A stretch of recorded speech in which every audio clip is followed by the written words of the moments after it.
Hello everyone, today I'm watching The Human Pincushion, How He Did It and What Killed Him, Tales from the Bottle by QXIR. The Human Pincushion immediately makes me think of like a voodoo doll, something like that. I'm assuming he gets stabbed a lot and somehow is just perfectly fine. So let's see. Have you ever seen that magic trick where the magician impales their assistant with a sword?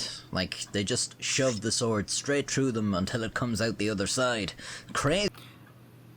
I mean, that type of stuff is fake because it's magic. Magic is fake. The thing I hate when the thing that I hate is when people put like a sword down their throat. I've seen that a lot of times on America's Got Talent. I'm pretty sure it's fake because there's no way someone actually puts a sword down their throat. Like, there's no way that's fucking real. But yeah, I hate that. I cringe so much when I see that shit. Crazy, right?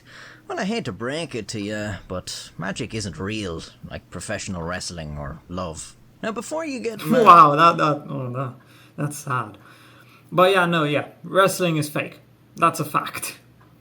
The WWE is it's scripted, all of it is. There's no such thing as real boxing anymore. Actually, you can Well, maybe except for the MMA, but that's different. get mad, I don't really care. I'm not dismissing these things. Actually, I think they're much more impressive knowing there's some trickery involved. If you are actually magic, you're just magic, you know? It's like being born with different colored eyes. I mean, congrats, I guess, but think of the most amazing magic trick you ever saw. If that performer were actually magic, I mean, it's not really a big deal for them, is it? Really, it's a bit of a joke. If they actually have these powers and all they use them for is to amuse people, that's just wasteful and gratuitous. Yeah. Vulgar. Honestly, if people had actual magic powers, think of all the stuff they could do. All the bank robberies they could pull off. Well, I mean, okay, they probably wouldn't do bank robberies because that's not very effective. There's not much money that you can get from banks. If you want to make money by stealing, you have to steal jewelry. It's much more expensive and way more effective. Don't steal. Or even. But if it isn't real, but you can't see how it possibly couldn't be, well, that's the real feat, isn't it? Think of the cunning and ingenuity it took to engineer this trick, this deception. The impaled magician's assistant wears a special belt under their clothes that features a hollowed tube that wraps around their body.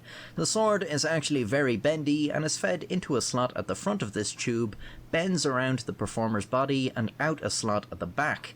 Neat, huh? Or does the fact that it's a trick ruin it for you? Well, how about this guy? Yeah, he's actually impaled. So this is the guy. This is the human pincushion. Yeah. I'm guessing that didn't hit any vital organs, which is why he's perfectly fine, because, I mean, theoretically, you could stab yourself, and as long as you don't hit any vital organs, you will be fine. Obviously, you'll still need to go to the hospital to check your wounds and, make sure you don't die. But theoretically, if you don't get stabbed in a vital spot, you will be perfectly fine. As long as you also don't pull out the object you got stabbed with, because here's some actual advice. If you get stabbed, don't pull it out. Because if you do, you're going to bleed out faster and you're going to die way quicker. Just some advice in case you ever do get stabbed. Yeah, let's just keep He's watching. not wearing a belt. Well, he is, I suppose, but not for the sword. How does he do it? Arnold Gerrit Hensks was born in Rotterdam in the Netherlands in 1912. An artist by trade, Hensks was attracted to mysticism from an early age, claiming to have paranormal experiences and dreams. I personally wouldn't have paid too much mind to that. I often have dreams where I'm very wealthy, but I can't stop eating my most prized possessions. What? Which is sad and deeply troubling for me, but it is just a dream. By his 30s, Sounds more like a nightmare. decided to leave his job and fully embrace his unusual side, calling himself Mirren Dejo. He claimed he was invulnerable to injury and proved this by piercing his body with daggers and generally doing things you might expect to see at a freak show. Dejo claimed this ability I mean, to be fair, if he's the one stabbing himself, he probably knows exactly where to stab himself without hitting any vital points. You know, no major arteries or fucking vital organs. I mean, if you get stabbed in the hand right here, like he showed a second ago, your hand could be fucked, but you might be able to get back function. You might not be completely screwed. He was a gift from some higher being, and he wanted to use this power to spread a message of peace and love, believing people to be too materialistic. With this in mind, he began a performance with an assistant. During the course of these performances, the assistant would impale Dejo. Wait a... That's like right in the middle of his chest. That's like almost right where his heart is. Holy shit.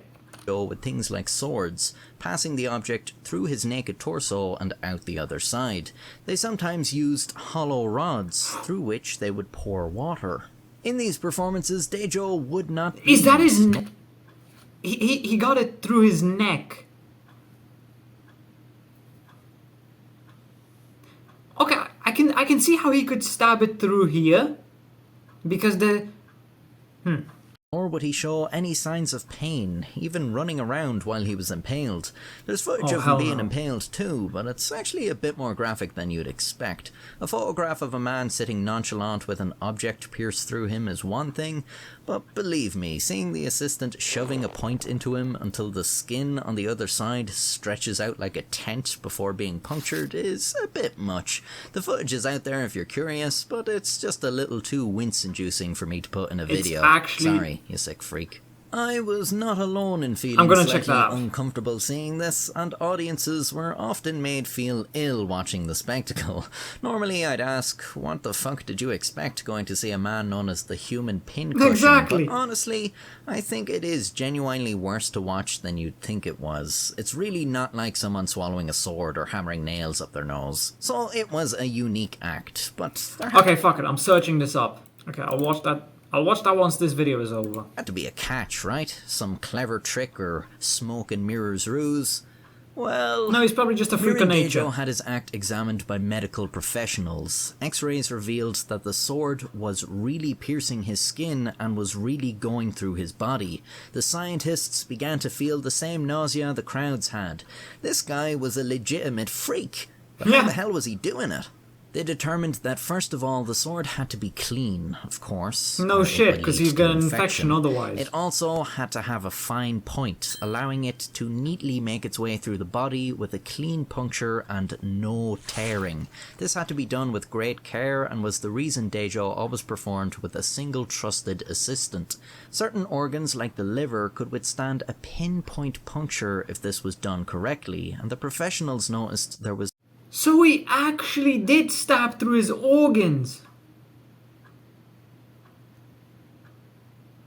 Wow. no internal bleeding after the sword was removed. So how was You there fucking no serious? bleeding and no pain? Well, this is the trick of the performance, although even this is real. Mirandejo was not the first to perform this sort of act. It had long been practiced beforehand in Eastern mysticism. Someone had first performed the act on Dejo. He would have been hypnotized and put into a trance. This would have eased the pain of the puncture. He would have bled a lot but been treated. After his recovery, he was left with an insensitive path of scar tissue through his torso, through which he could repeat the piercing without great difficulty. Although I'm sure you still need to be a bit touched in the head to do this stuff. And sure enough, in 1948... So basically his body... He made it so his body got used to it. So, which just made it easier the more times he repeated the same trick. That's really fucked. Voices told him to ingest a steel needle, and so he did. He was under the belief that the voices were from his guardian angels who would protect him from the damage mental. wrought by He's using actually a needle, insane. just as they had protected him from all his other acts. He died of aortic rupture a few days later. And there you have it, kids. Don't eat needles, no matter what the voices tell you. Wait, what's that? You're hearing the voices right now? Listen. Cuxer now has membership. Okay. Yeah. He did all of that and he died because the voices told him to. Oh my god. Well, time to actually watch this footage. I'm kind of scared to watch this, but I'll do it. Whatever. Here at the Bürgerspital. I'm probably just gonna have to full screen this because I'm pretty sure I can't show this on YouTube. Actually, never mind. This isn't even age restricted. Huh. Would probably be done to you if you were willing to submit first to a dangerous operation. My authority for saying this is one of our most distinguished surgeons who saw the film with me. He explained it all this way. Years ago, Indian mystics showed Dejo how swords could be passed through their bodies without causing injury. They persuaded him to let them experiment. A thin, round sword was pushed through his skin between the ribs low on the left side. Oh, he's sweating a Hurt, lot. But Dejo had probably been hypnotized. There must have been some loss of blood, too. By careful manipulation of the sword, it could be worked further into the body so that the point missed most of the vital organs. Then, with a quick thrust, the liver could be pierced and the sword pushed through between the ribs of the other side. Now, all this would be very risky. There would be considerable bleeding, and Dejo must have been ill for several weeks after the operation, for it is clear that the sword does pass through the right lobe of the liver. But once the wounds had healed, a straight path of insensitive scar tissue would be formed. A sword thrust carefully along this path would cause little pain or bleeding, because there are no nerves or blood vessels in scar tissue. Eventually, a permanently open channel could be formed right through, making the passage of the sword easy and safe in future. Oh my god. This explains why the sword is always inserted in the same places and by the same man. Those are the facts and a scientist's explanation.